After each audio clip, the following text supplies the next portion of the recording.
friendship could be. My Little Pony. Until you all shared its magic with me. Big adventure, tons of fun.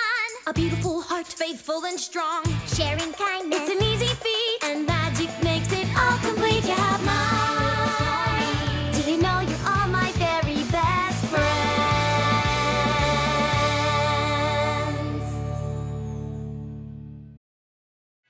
Come on, Fluttershy! Cider season's about to start! What do you even have to cover, Fluttershy? Well, it's the first day of cider season, and Rainbow Dash has decided to get to the apple farm before sunrise, because every year she misses out, partly because Pinkie Pie gets a ton of it. Gee, Rainbow Dash. You'll notice that the first tent in line is obviously Pinkie's. Oh, gosh, Pinkie, I love your new style. I wish my hair did that all by itself. Oh gosh, that's a lot of ponies. Hope you don't run out before you get any. Anyway, the stand is opened. Really, Pinkie Pie? I think Cheerilee gets best face. A lot of fans like to theorize that this is hard cider, hence why everyone loves it so much. I mean, that's cute and all, but hard cider has to be fermented for 2 weeks. You can't just pick an apple from the tree and instantly get hard cider from it.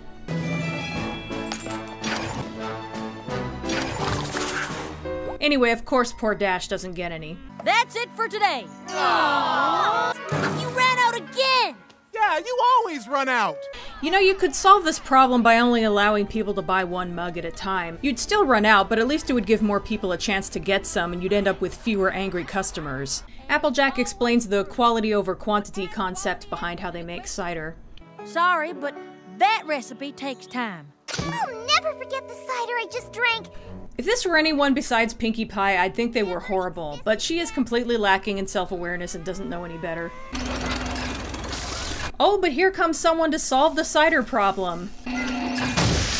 Granny Smith is not happy to get part of her fence knocked over. So this is Flim and Flam, and they have an amazing theme song. Non-pareil, and that's exactly the reason why, you see. The pony elves in this whole place will give you such a chance to be where you need to be. This is another one of those tunes where they intentionally based it off of another song. In this case, it's You Got Trouble from the Music Man. Well, you got trouble, my friend. Right here, I say trouble right here in River City. Why, sure, I'm a billiard player. Certainly mighty proud to say I'm always mighty proud to say it. I actually didn't have to look this one up because I've loved that movie ever since I was a kid, so I was absolutely tickled when I realized what they were doing here. The scenes are pretty similar too. They both involve con men swooping in on a small town with a promise to solve a problem. At least in Flim and Flam's case, it was an existing problem. In The Music Man, it was a pool table. And if the children got into playing pool, they might get addicted to it and forget to do their chores. And who knows where that'll lead. Libertine men and scarlet women and ragtime, shameless music. Hey, it takes place in 1912. People were prone to freaking out over silly things like that. Masteria! Also, at least Flim and Flam actually make cider. They don't accept payment for it ahead of time and then try to skip town in the end. But yeah, also they both involve someone making a speech to a crowd of gullible people. Surely got trouble. Right here in River City. Who you could tell have been convinced by the end because they're singing along. What do you say, sister? And while Flim and Flam aren't dressed like Professor Hill, he does wear this kind of hat at different times in the movie, and their style generally has an early 1900s aesthetic. Basically, the chorus of the Flim Flam Brothers song is completely original. Well, you've got opportunity in this very community. He's Flam, we're the world famous Flim Flam Brothers. Trouble! Oh, we got trouble! Right here in River City. With a capital T, and that rhymes with P, and that stands for pool. But the rest of it sounds a lot like You Got Trouble. I suppose by now you're wondering about our peculiar mode of transport. And listening to some big out-of-town Jasper, hearing him tell about horse race gambling. Not a wholesome trotting race, no, but a race where they set down right on the horse. I think I recognized it right off the bat, despite not having seen The Music Man in a while at the time. But this part clinched it for me. Watch closely, my friends. Words like swell. Aha! In any case, they show off their machine, which is apparently powered by steam and magic and kind of looks like a train engine. And naturally, it can make cider a lot faster than the apples can. Now wait, you fellers, hold it! You went and oversold it! You tell him, Granny Smith. Generally, she challenges that while the machine is faster, the cider won't be as good. Well, Granny, I'm glad you brought that up, my dear. I say I'm glad you brought that up. Now she looks worried. They point out that they also have very strict quality control, so they can make cider just as well as the Apple family, but a lot faster. Honestly, the best thing about this episode is Rainbow Dash. You got a deal! I don't think you have the rank necessary to make that call, Apple Bloom. So, family meeting. Yep. That gets interrupted. Then we split those sweet profits. 75, 25. Deal! Hold on. Seriously, Apple Bloom, shut up. Anyway, Flim and Flam offer to go into business with the apples, but naturally they want more than half of the profits, which would cause the apples to lose their farm, so they decline. If you refuse our generous offer to be partners, then we'll just have to be competitors. And Flim and Flam are showing their true colors now. Once we drive sweet apple makers out of business. Anyway, the next day... Last cup! Oh, for Pete's sake! Like I said, Dash's best pony in this episode. So now that the apples have run out of cider, here comes Flim and Flam again. And there goes that fence again. We've got the Super Speedy Cider Squeezy 6000 to make more in an instant. But Dash still doesn't get any. That's just sad. It ain't about the speed, young'un. It's about quality. Who cares how good the cider is if I never get to drinking? She's got a point there. Also, Dash just stole the Best Face award from Cheerilee. Let's put it to the test. Anywhere, anytime. Someone put a muzzle on Apple Bloom. Easy, Apple Bloom, easy. What's the matter, Granny Smith? Chicken? What did you call me, Sonny? What the hell is a Back to the Future 2 reference doing here? You chicken?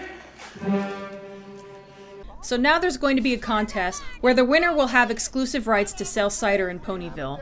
And there's no way the apples can win. So the contest begins the next day and... And besides, no pony called Granny a chicken. There's another Back to the Future reference. Not just Apple Bloom's line, but especially the music. And here's another little nod to the fans. They'd been calling this character Dr. Hooves because his hair resembles that of the 10th Doctor. Plus he's got an hourglass for a cutie mark, so it seems intentional, though it actually wasn't. In any case, they had him be the timekeeper for the contest and had him wear a tie as a nod to the fans. At least they didn't edit it out later. So Applejack bucks the apples off the trees, Apple Bloom catches them, Granny Smith checks them for quality, then they're thrown into the cider making machine, which is powered by Big Macintosh. But of course, it's a lot less work for Flim and Flam since their machine does everything, and a lot faster. Keep up, Granny. We're falling behind. Twilight asks if honorary family members can help out the apples. Mayor lets Flim and Flam decide. We don't care if the whole kingdom of Canterlot helps. It's a lost cause. Applejack, what do you think? I think I'd love to have the rest of my family helping out. Hey, Applejack learned something from Applebuck season after all. All right, every pony. I love that visual. It's a creative design, yet also hilarious. So Fluttershy helps shake the apples out of the trees. Again, she can fly pretty fast when she wants to. Pinkie Pie helps to catch them. Rarity helps separate the bad apples from the good ones, and Dash helps power the press. While Twilight covers and stacks the barrels. Keep it up, every pony. We're back in this. And the Apple family is now ahead. So Flim and Flam try doubling the power of their machine, but that results in too many bad apples that aren't going through, so they turn off the quality control. Well done, Flam! Rainbow Dash wants to basically do the same and just use all of their apples, but Applejack refuses. There's no point in winning if we cheat. So they keep it up, but go twice as fast. Time's up. Look at Lyra. Anyway, Flim and Flam win because they still manage to make the most cider. Now, should we tear down all these tacky old buildings? Nah, just wait a while. That barn will come down on its own. I ought to press you into jerk cider.